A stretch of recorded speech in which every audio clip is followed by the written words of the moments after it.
네, 윤석열의 공정과 상식은 공상인 것 같습니다. 누구한테 10원 한 장 피해를 준 적 없다던 장모는 불법 사무장병원을 운영하면서 요양급여 22억 9천만 원을 부정 수급했습니다. 국민이 성실히 낸 돈을 편취한 것입니다. 전 국민이 피해자였습니다. 전 국민에게 10원 이상의 피해를 입혔습니다. 윤 전 총장은 지난해 국회 국정감사에서 장모 사건에 문제가 있다면 검찰총장직에서 물러나겠다라고까지 했습니다. 위선이라는 표현도 했습니다. 검찰총장직도 그러하거늘 대통령직은 말할 것도 없을 것입니다. 그러나 대통령이 되겠다고 본격적으로 나선 윤 전 총장은 사과 한마디 없습니다. 수사와 재판, 법 적용에 누구나 예외가 없다라는 유체이탈 화법뿐입니다. 윤 전 총장과 일가를 둘러싼 사건은 양파 껍질처럼 계속 벗겨지고 있습니다. 잔고증명서 위조나 납골당 편취, 도이치모터스 주가 조작 사건, 전시기획사 협찬 사건 등등입니다. 나아가 윤 전 총장 본인이 직접 피의자로 입건되거나 의혹의 중심에 서 있는 사건도 다수입니다.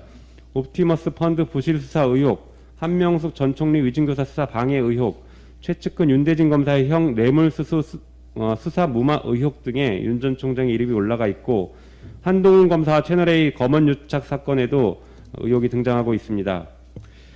이러한 혐의들이 사실로 인정된다면 윤석열 일가야말로 국민을 약탈하고 권력을 사유화한 가족으로 역사에 기록될 것입니다. 혹시 만약에 윤석열 전 총장이 대통령이 되면 권력의 사유화는 더욱 가속화될 것입니다. 검찰총장 시절에 판사들을 사찰했음에도 불구하고 아무 문제가 없다는 인식을 하고 있는데, 권력을 쥐게 되면 검찰과 정보기관을 동원해 사법부의 독립을 순식간에 무력화시킬 것입니다.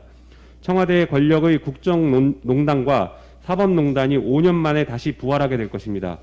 그 피해는 모두 국민의 몫이 될 것입니다. 윤석열 전 총장은 대통령이 되겠다는 공상에서 깨어 제자리로 돌아가는 것이 바로 공정과 상식임을 깨달아야 할 것입니다.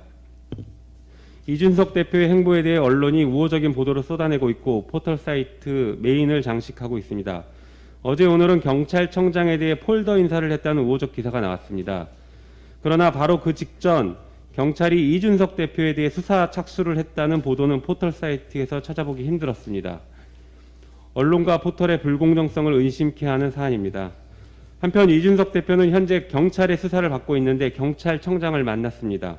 공수처장이 수사 대상인 이성윤 서울중앙지검장을 만난 것에 대해 연일 공격을 퍼부었던 당에서 자당 대표가 동일한 일을 했는데 침묵하는 것이야말로 이준잣대가 아닐까 싶습니다.